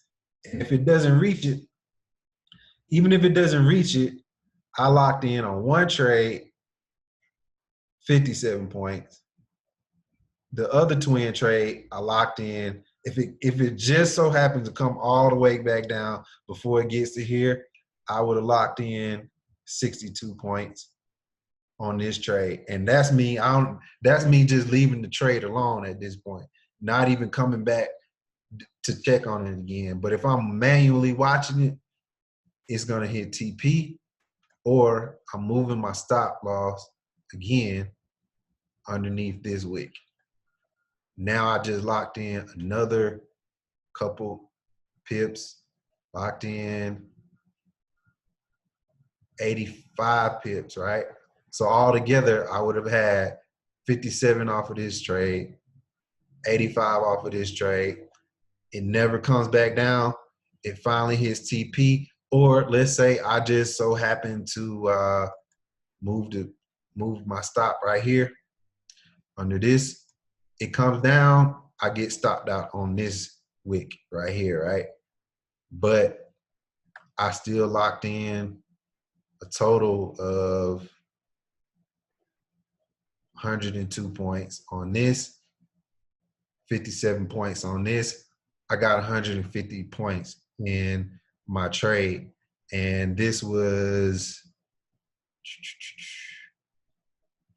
150 minutes. So this was an hour and 50 minute trade right here. Or if I'm doing this from the 1 hour, from the 5 minute. I'm likely doing this from the 5 minutes. So I get to see this move right here. I get to follow this up cleanly. You know what I'm saying? Cleanly. Like, imagine me entering in here. Once I see this move come, right? Once I see this move come, my stop loss was down here initially. My entry is down here, right? My initial entry was here. Let me move this around a little bit. Initial entry, initial stop loss right here, down here. I'm in a trade up here. It comes down, pull me in. It doesn't break down. And I know I got the volume to back this up because this candle is a bullish candle and it engulfs all this stuff. And in order for it to actually, I would need another bullish candle to the downside to break this trend. Now, this confirms what I thought, that this was going to reverse. I get my initial entry. I see I'm in. All right, I'm pushed up.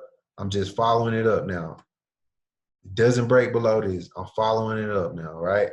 Doesn't break below this. Here's another low. Here's another low. Here's another low. And I'm just following it up until it hits this.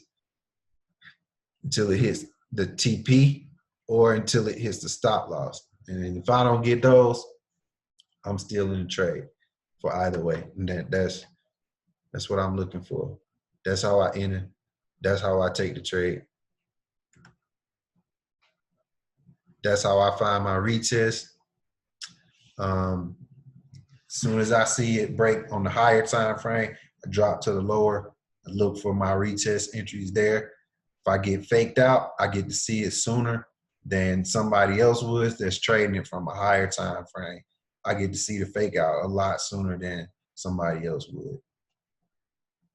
So, guys, got any more questions? If you're still on, everybody's still on, I'm gonna unmute everybody.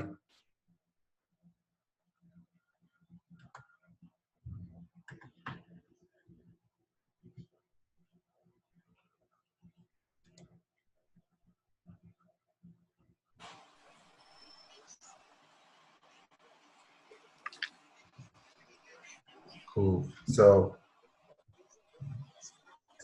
if anybody got any questions, man, if you do, go ahead and answer. If not, I'm gonna go ahead and jump off, and you know, I'll send y'all the recording of this once it's finished uploading, and you know, I hope it helped out. I hope it helped you guys out a lot.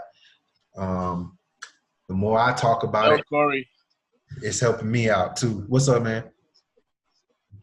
thanks a lot for your class. I really learned a lot today. So Appreciate it, bro. great. Yeah, I have a question.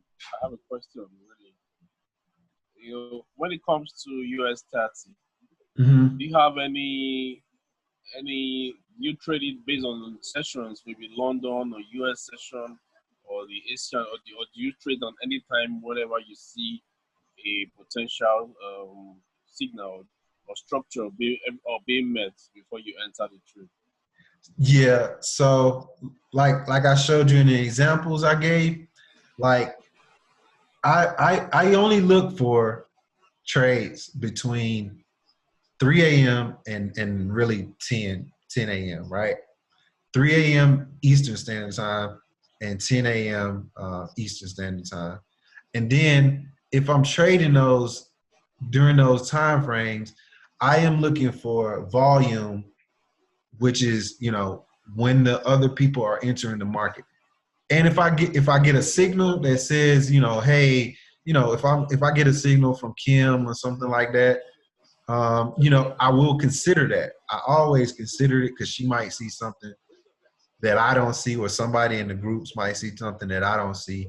I definitely consider those, but what I always look for is the volume spikes, because the volume is going to tell you when everybody else is entering the market. That's when the banks entering. That's when large hedge fund traders are entering trades. You could get that. You could get one single trader that's just got a bunch of money. You know, I'm going to take a trade here on US 30, you know. And if I don't see the volume, I don't care what the signal is, because the signal could be telling me something completely different. Because the signal could be based off of a support and resistance line or a zone. And just because I'm at a zone or I'm following a trend line doesn't mean that it's going to actually do anything, because it's following a trend line. Trend lines, zones, all that stuff is good to consider. It's definitely great to consider. You have to consider those. But at the same time, you also have to consider what the market is telling you, because if I'm at a trend line or if I'm at a zone and there's no volume, you know, it can continue in that direction. But at those particular areas, there's also traders that are looking at those. There's banks that are looking at that same trend line. There are people with a lot of money that are just looking at those at the same time. And if they decide that at any given moment, they don't like the trend at that point, then they can change the direction of the market. Like someone with, imagine somebody in a market with, you know, I'm trading a trend, I'm trading the uptrend, and somebody just says, you know what, I want some people to lose some money today, and I have $100 million. I'm going to take $100 million and put it on this one trade at this particular time a day. The volume is going to like skyrocket, right? You'll see these, you know, you'll see the increase in the volume, like go from it was going down to a spike. What was the volume high initially for this particular time frame? Looking at this chart, right? And let me go to just a higher time frame, right? Looking at this chart, if you're looking at this volume, it's just kind of low, right? It's just real low. There's nothing really happening, right? There's nothing really happening, right? Nothing really happening until it gets here, till it gets to these set of candles, right? That's when London opened up. That's when people came into the market, right? That's when the amount of volume, amount of traders that are in the market at that time frame could change the direction of the market, right? Enough people came in the market during this 5, 10, 20, 25-minute time frame right here. Each one of these candles 5 minutes. Oh, I'm sorry, 15 minutes. This is a 15-minute chart. So between this 1 hour and 15-minute time frame, enough traders came into the market to take what was going down right here up until it got to this point and pushed it up. You know, that's the reason why, you know, if I take a signal from anybody, you know, and this is not to say that they're a bad trader at all, you know what I'm saying? Like I don't, you know, I'm not saying anybody's a bad trader, but, you know, I don't care if I'm taking a signal from Kim, from Azardo, from Luke, from somebody else, or if I got inside information. Even if I got inside information, I'm not just going to hit the button. Like, that's what rookies do, you know? That's what you do when you first start trading. You just, as soon as you get the signal, you take the trade and you just go with it. You still got to consider what the market's telling you, because a signal is just a signal. A signal is just an idea until the market actually does what that signal says, or it gets, or the conditions meet the criteria for that signal to be true, you know?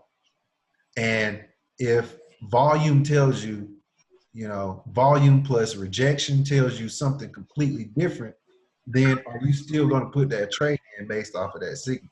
You know? No. Not going to do that, right? if I got a bunch of, if the signal came out to sell here, to sell right here, just because it was going down, like it was going down, the signal came out to sell at the break of this, right? Guess what? I'm lost. I just lost money because it completely went in the opposite direction, you know? And that's what you got to consider, you know, even when you first start out, you know, just, is this what I'm looking for? Does this meet the criteria of what I've actually been told to trade or what I'm actually looking at? Thank you, Corey. Thank you, Corey, for that. So I'm gonna go ahead and end it today. I've been. Sorry, Corey. Just want to ask one more thing.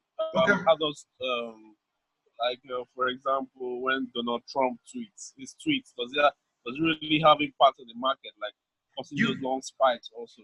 Right. When dude tweets, man, you can't really do nothing about it. Like you just have to make sure you got a stop loss in. You got your TPs in place. You know, you can't predict it, you know. And because you can't predict anything he does or anything the market does in general, you just have to trade the market as if you don't know what's going to happen. Like, I'm not just going to enter in right here without having a stop loss, right? Because if it goes wrong, then, you know, if it goes wrong, then I just lost a lot of money, right? And if I don't have these TPs in, you know, if I don't have TPs in and it does go for a buy, you know, and say for instance, it just shoots up like 1,000 points, right? You know, if I don't have a TP in and am I just going to automatically assume that the market's just going to forever keep going in that direction? No, I got to figure out when I'm going to get out. Even if it is going, even if he tweets out something really good, the market's going up 1,000 points, you know, and am I just going to try to get the whole 1,000 points and then have it reverse on me and come all the way back down 1,000 points? No, I got to figure out when I'm going to get out. So if that's the case, do I manually do that? Do I go ahead and put TPs in, right? Like, you know, here's my TP1, here's my TP2.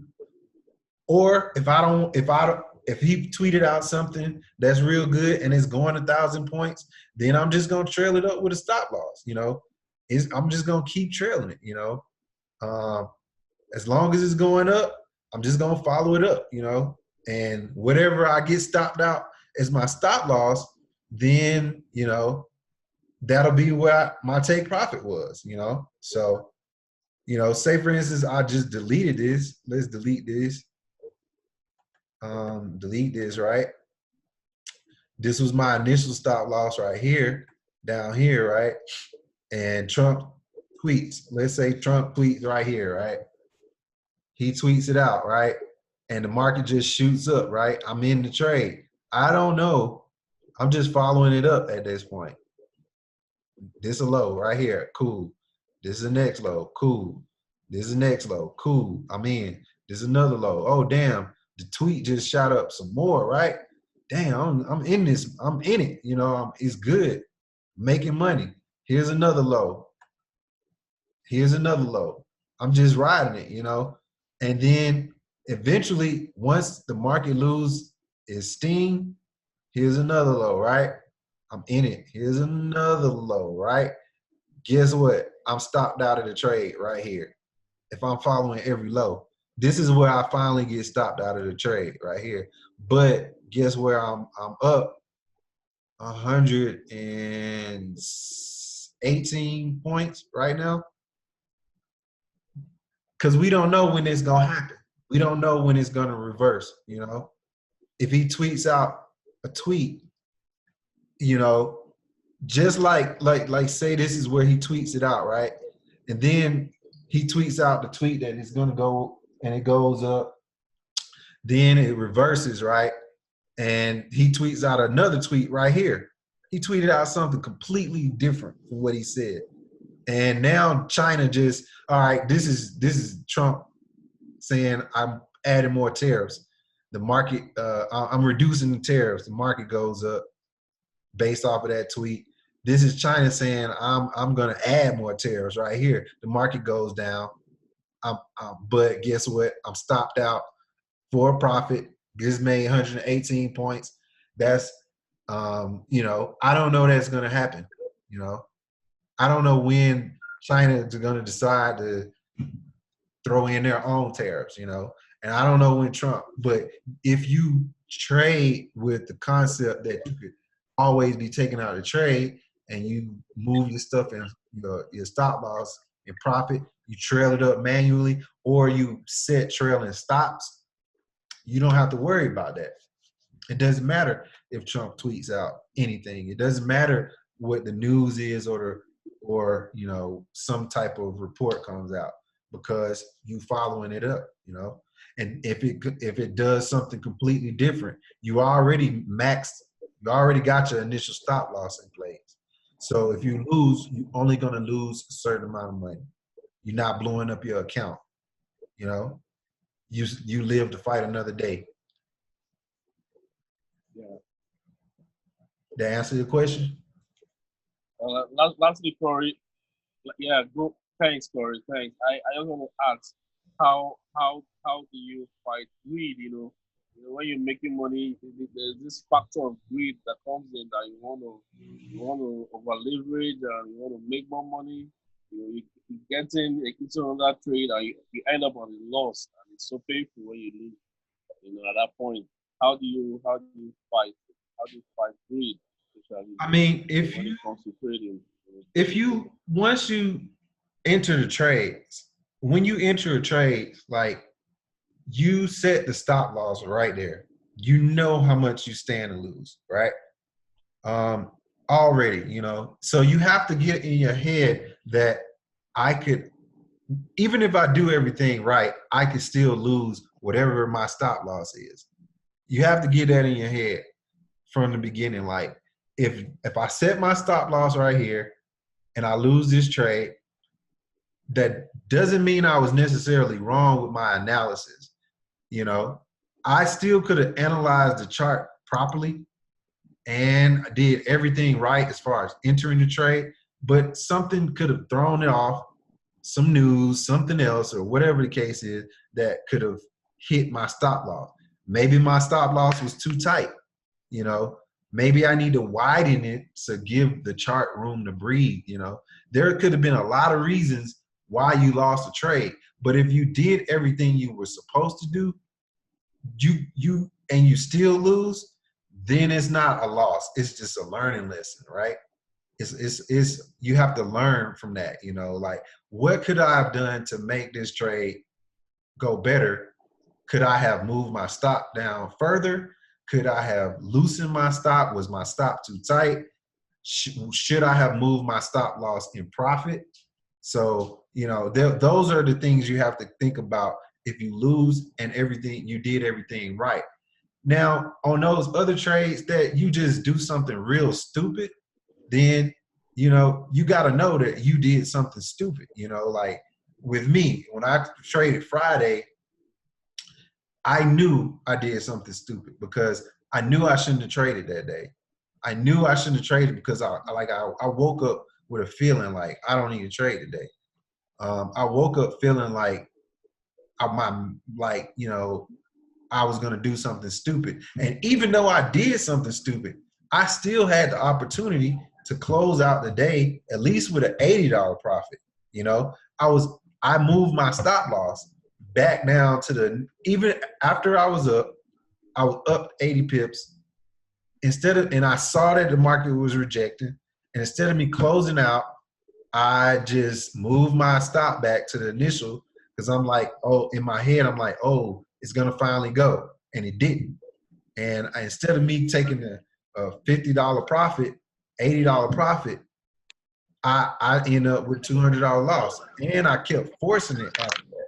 So after that, I tried to enter, like, like 20 other trades almost. I took 19 trades on Friday.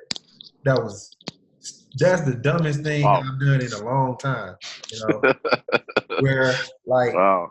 I normally max 4 trades in a day.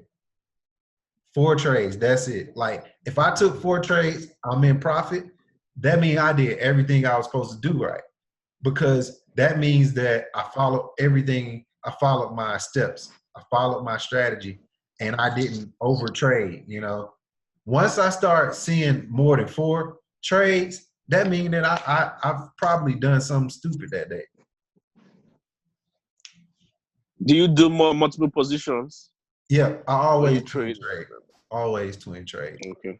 Whatever my total lot is, I split it in half, and then I take 2 entries at one time. So like, let's say I'm gonna use a 0.20. That means my trade is a 0. It's 2 lots of 1.0. I'm sorry, 2 lots, and both of my lots are 0.10. Okay, good. If I'm using if my lots are going to be, my whole lot is going to be a 0.10. That means I'm using 2 orders at 0.05, and that's why I'm taking my trades. Yeah. All right. Good. Wow. Thank you, Corey. Thank you so much. I've traded, the largest lot size, or the most that I've made in one trade.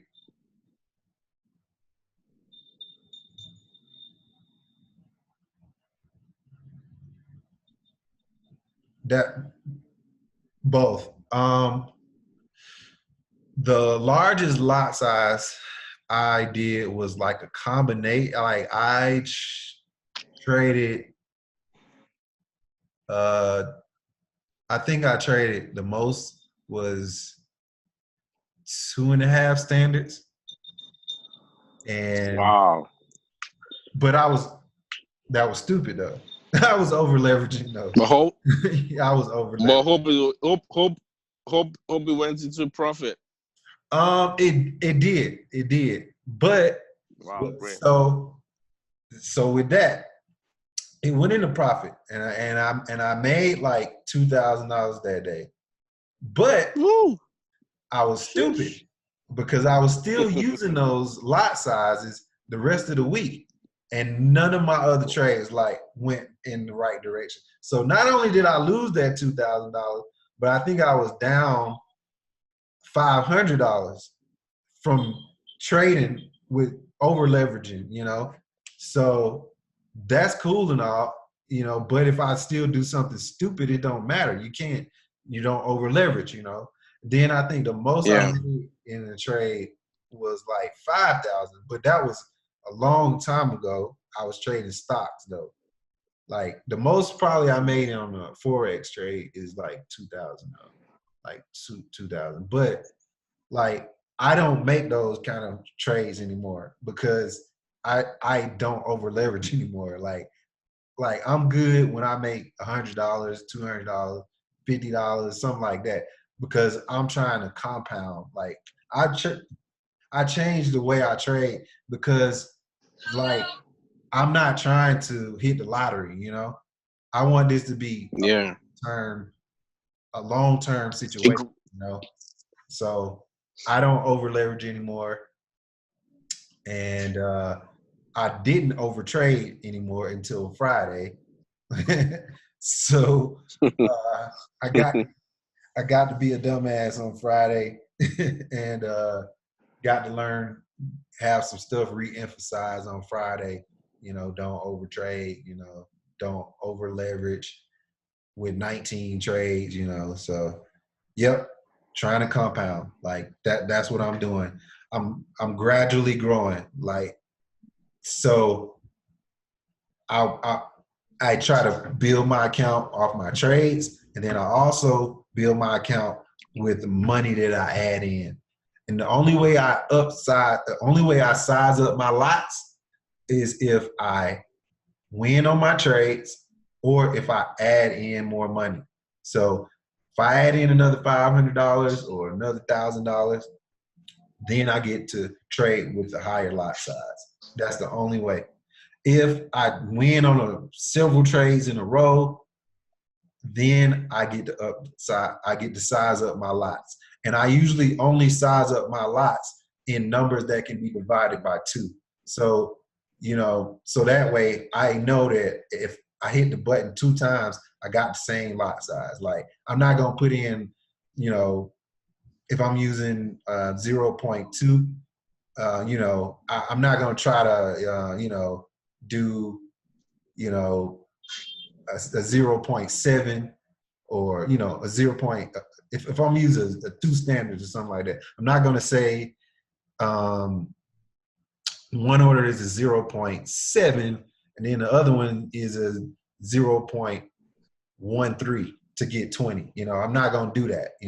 I try to make them even so that way I'm not trying to do the math in my head. So I'm trying to compound it. Just do the math on $50 daily is, shaking my head, more than you collect. Exactly. That's exactly how you got to think. Like, I put my money, even my 401k ain't moving like that. Like, even if you put the money in your savings account, it ain't moving like that. Like, if you look at the rate that your 401k moves in, it probably moves 10% in a whole year, 20% in a whole year. Like, if you learn how to trade, bro, like, you can do literally 20% a week. You know what I mean? You can do 20% a week. And if you keep growing your account, that 20% you doing every week seriously compounds itself. So now your 20% now, that used to be $200, starts off as $2,000. You get your account up and you keep building your account. Now those $2,000 is $5,000. That same 5,000 20% is now 10,000 and so on. So the more you keep doing that and focus on just winning, just focus on, yes, I made profit. Like, I don't care about if I make a $50 profit today or a $200 or a $2,000 profit today. Am I following my strategy? Am I sticking to my guns on everything that I know? If I'm doing that, then I'm winning. Because if I don't get, if I get a small loss, I'm winning. If I get a small gain, I'm winning. If I get a huge gain, I'm winning. It's just when you make those stupid mistakes, when you are over trading, over leveraging, that's when you got to check yourself. Like, or when you don't listen to your intuition. Like, no, Corey, don't trade on Friday. And I still do. I even had the opportunity, again, to close out in profit.